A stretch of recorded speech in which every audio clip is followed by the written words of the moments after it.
આગામી 31ની પૂર્વ તૈયારીના ભાગરૂપે જૂનાગઢ શહેરમાં રૂટ માર્ચનું આયોજન કરેલું ડીવાયએસપી અને તમામ થાણા અધિકારીઓ મારફતે આગામી 31માં પણ સાંજના 6 વાગ્યાથી શરૂ કરી અને મોડી રાત સુધી સિટીના અને સમગ્ર જિલ્લાના તમામ પોઈન્ટ ઉપર પોલીસ કન્ટિન્યુઅસ વાહન ચેકિંગ પણ કરશે. ખાસ ડ્રગ ડિટેક્શન કિટનો પણ ઉપયોગ થશે. મહિલાઓની અવરજવર થાય છે ત્યાં 31માં સી ટીમની કામગીરી કરવામાં આવશે. QRT અને અન્ય જે ટીમો છે એ કન્ટિન્યુઅસ મોડી રાત સુધી પેટ્રોલિંગ કરી અને કોઈપણ પ્રકારે ધૂમ બાઇક ચલાવવાની કોઈ કોશિશ કરે, કોઈપણ પ્રકારે પીધેલા પાર્ટી કરીને જો કોઈ બહાર વાહન ચલાવવાની કોશિશ કરશે તો એવા લોકો વિરુદ્ધ પોલીસ છે એ કડકાઈથી કાર્યવાહી કરશે.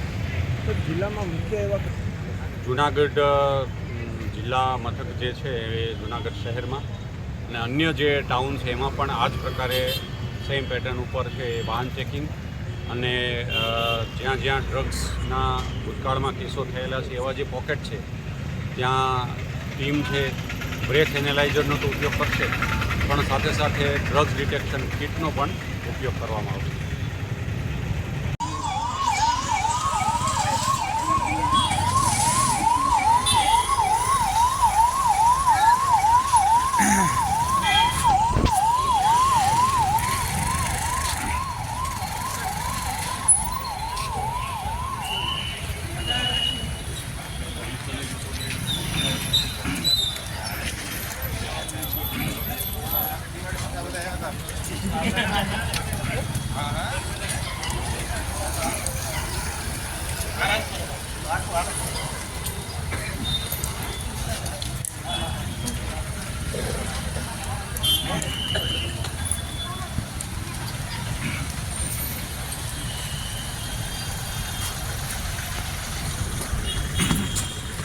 રવિ